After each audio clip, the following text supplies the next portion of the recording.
Книга «Предтеча» Александра Николаевича Жиркова вышла в 2021 году в городе Якутск в издательстве «Аяр» тиражом 1000 экземпляров.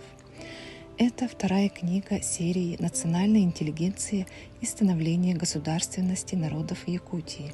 Здесь включены 3 сюжетные линии, рассказывающие о жизни и деятельности выдающихся представителей якутского народа второй половины XVIII – первой четверти XIX веков Сафрона Сыранова, Алексея Аржакова и Ильи Шадрина. Раскрывается тема истоков и особенностей первоначального этапа становления будущей национальной интеллигенции в Якутии. По мере развития отношений большой вклад в формирование улусной системы самоуправления со второй половины XVIII века внесла деятельность потомка Тыгына Сафрона Сыранова. 14 декабря 1766 года императрица Екатерина II подписала указ об учреждении в Москве комиссии для сочинения проекта нового уложения и о выборе воную депутатов. Деятельность Сафрона Сыранова в качестве депутата комиссии была первым приобщением представителей народа Саха к составлению государственных актов Российской империи. Также впоследствии статус депутата дал ему возможность у себя на родине объединить отдельные улусы и стать их избранным единым родоначальником, что стало началом объединения народа Саха. В образе Алексея Аржакова мы видим проницательного и бесстрашного представителя народа Саха, уже тогда понимавшего, что могущество России будет зависеть от процветания и благополучия ее провинций. Более чем через 20 лет после поездки в Москву Сафрона Сыранова глава Варгунского улуса Алексей Аржаков едет в Санкт-Петербург и представляет Екатерине II план о якутах с показанием казенной пользы и выгоднейших положениях для них.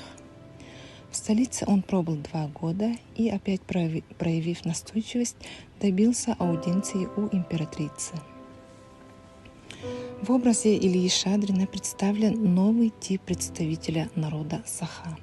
Образованный, владеющий знаниями текущего законодательства, он показал достойный пример гражданина и патриота своего края.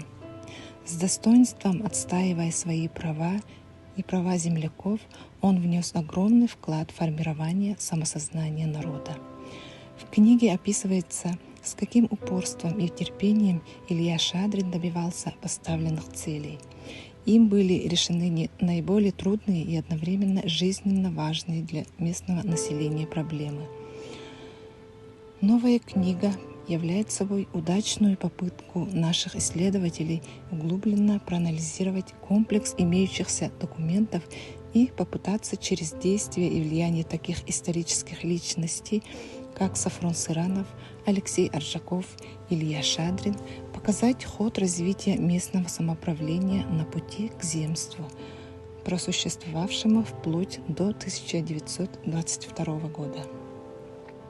Книга предназначена для широкого круга читателей и будет очень интересна всем, кто интересуется историей своего края. 4-я книга серии «Национальная интеллигенция и становление государственности народов Якутии» Алексей Елисеевич Кулаковский «Экзекюлях Алексей» вышла в 2022 году в Якутске в издательстве «Аяр» тиражом 1000 экземпляров. В книге имеется 312 страниц, состоит из 4 глав. В книге освещаются основные вехи творческой биографии основоположника якутской художественной литературы, выдающегося просветителя, путешественника, исследователя и мыслителя-самородка Алексея Елисеевича Кулаковского. В соответствии с концепцией издания основное внимание уделено ознакомлению читателя с художественным, научным, а также правительским наследием Алексея Кулаковского в оценке современных исследователей. 1 глава книги «Материалы к биографии». Здесь автор ознакомится с биографией и родословной Алексея Кулаковского, а также интересны будут материалы к изучению родословной Алексея Кулаковского со стороны матери, научная биография и библиография Алексея Кулаковского. Глава 2. Художественное наследие Кулаковского. Творческое наследие Кулаковского – одно из ярчайших и многогранных явлений якутской художественной культуры, один из источников ее сегодняшнего развития. Именно многослойность и глубина смыслов литературных образов обуславливает жизненность наследия поэта за пределами породившей его эпохи.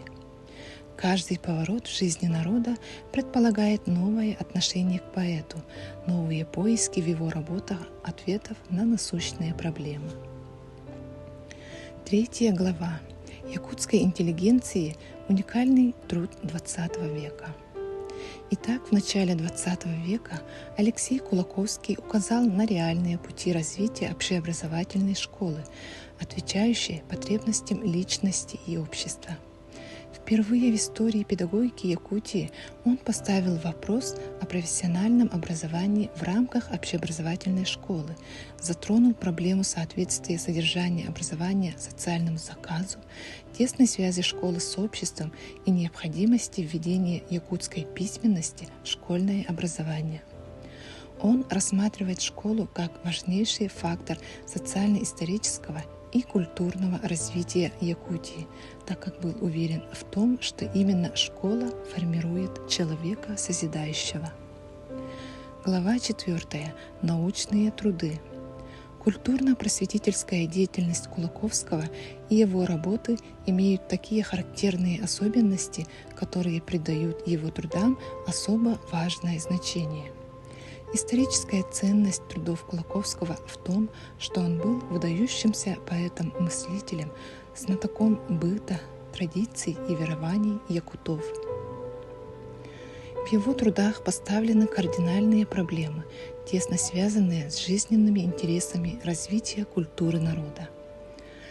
Развитию якутской национальной культуры писатель отдавал все свои силы, работал упорно, самозабвенно, не думая о славе и материальных благах.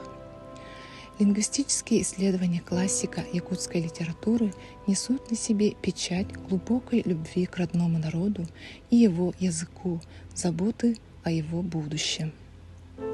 Книга предназначена для широкого круга читателей.